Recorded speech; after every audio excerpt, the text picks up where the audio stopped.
आपस में प्यार है तभी परिवार है। एक गांव में एक सुखी परिवार रहता था। उस परिवार में 3 भाई और एक बहन थी।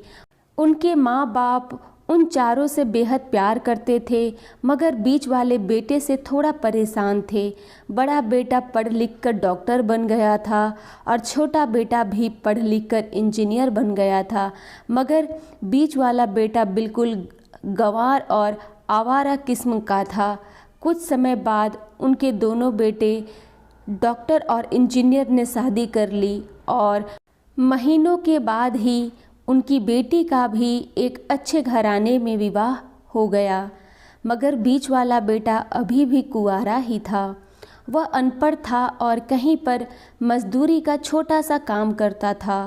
उसको शादी के लिए कोई भी लड़की नहीं मिल रही थी। उसके माँ बाप उससे बहुत परेशान हो चुके थे। अब जब भी उसकी बहन अपने मायके आती तो वह अपने डॉक्टर और इंजीनियर दोनों भाइयों से मिलती थी, मगर बीच वाले भाई से बहुत कम मिलती थी, क्योंकि वह उसे ज़्यादा पैसे नहीं दे पाता था। लेकिन फिर भी वह अपनी बहन से बहुत अधिक प्यार करता था। कुछ समय बाद उनके पिताजी बीच वाले बेटे को बिना शादी किए ही उनकी मृत्यु हो गई। उनकी माँ ने सोचा कहीं अब किसी के मुंह से बंटवारे की बात निकले, इसलिए अपने ही गांव में एक सीधी साधी लड़की से मंझले बेटे की शादी करवा दी।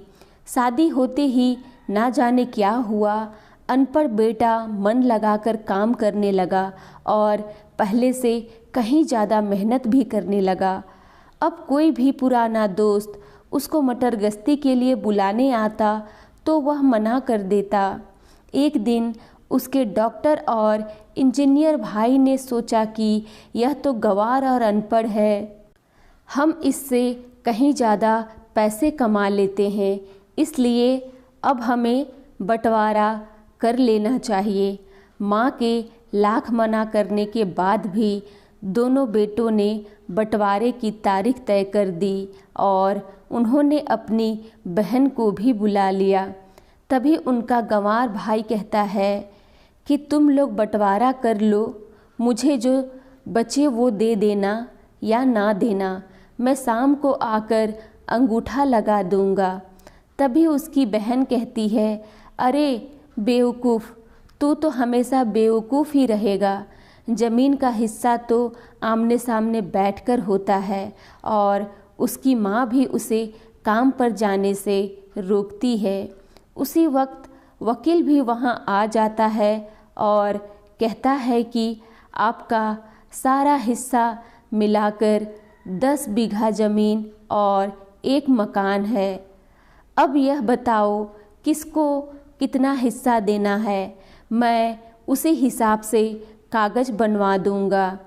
तब गंवार भाई कहता है, वकील साहब 5-5 बीघा ज़मीन हमारे दोनों भाइयों के नाम लिख दो और यह हमारा घर है, मेरी प्यारी बहन के नाम कर दो। तब दोनों भाई पूछते हैं कि तू अपने हिस्से में क्या लेगा। गंवार भाई कहता है कि मेरे हिस्से में मेरी प्यारी माँ है। वह अपनी पत्नी की तरफ मुस्कुराते हुए कहता है, क्यों, क्या मैंने गलत कहा? उस गंवार और अनपढ़ की पत्नी अपनी सास से लिपट कर कहती है, माँ से बड़ी वसीयत क्या होगी मेरे लिए। उसी वक्त उसका गंवार पति भी अपनी माँ से लिपट जाता है। गंवार बेटे और बहू के प्यार ने जमीन जायदाद के बंटवारे को एक सन्नाटे में बदल दिया। तभी बहन अपने गंवार भाई के गले लगकर लिपटकर रोते हुए कहती है, माफ़ कर दो भैया, मैं आपको सम्मान नहीं दे सकी। तभी उसका भाई कहता है, मेरी प्यारी बहन, इस घर में जितना अधिकार हमारा है उतना ही तुम्हारा भी है। और रही बात बंटवारे की, तो बंटवारा नहीं करने से जीवन खत्म तो नहीं हो जाएगा। क्यों करते हैं हम बंटवारा? क्या हम एक साथ मिलकर नहीं रह सकते? जैसे हम बचपन में मिलकर खेलते रहते थे। एक साथ मिलकर रहने को ही तो कहते हैं एक अच्छा परिवार, और उसके परिवार को संभालती है एक माँ। तभी उसके दोनों भाई भी बहुत शर्मिंदा होते हैं और वह बंटवारा के सभी कागज़ फाड़कर फेंक देते हैं, और उस दिन के बाद से उनका पूरा परिवार खुशी खुशी एक साथ रहने लगा। धन्यवाद। ये स्टोरी अगर आप लोगों को पसंद आती है तो मेरे चैनल को लाइक और सब्सक्राइब करना ना भूलें।